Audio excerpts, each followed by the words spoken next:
Two men, both seriously ill, occupied the same hospital room. One man was allowed to sit up in his bed for an hour each afternoon to help drain the fluid from his lungs. His bed was next to the room, only window.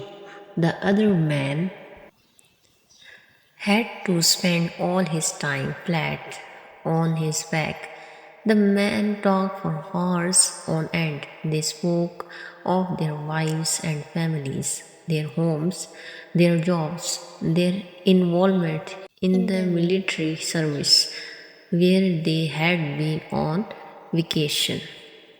Every afternoon, when the man in the bed by the window could sit up, he would pass the time by describing to his roommate all the things he could see outside the window.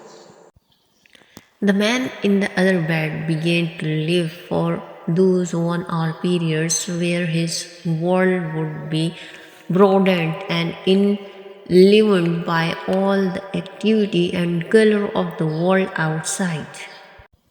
The window overlooked a park with a lovely lake.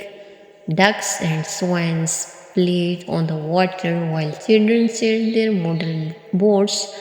Young lovers walked arm in arm amidst flowers of every color, and a fine view of the city skyline could be seen in the distance. As the man by the window described all this in exquisite detail, the man on the other side of the room would close his eyes and imagine the picturesque scene. One warm afternoon, the man by the window described a parade passing by. Although the other man couldn't hear the band, he could see it in his mind's eye as a gentleman by the window portrayed it with descriptive words. Days and weeks passed. One morning, the day nurse arrived to bring water for their bath only to find the lifeless body of the man by the window who had died peacefully in his sleep. She was saddened and called the hospital attendant to take the body away. As soon as it seemed appropriate, the other man asked if he could be moved next to the window. The nurse was happy to make the switch, and after making sure he was comfortable, she left him alone.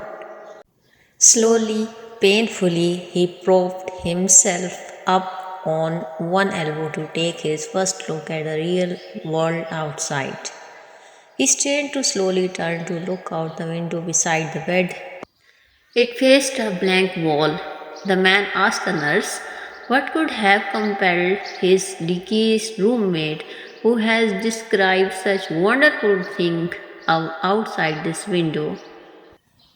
The nurse responded that the man was blind and could not even see the wall. She said perhaps he just wanted to encourage you.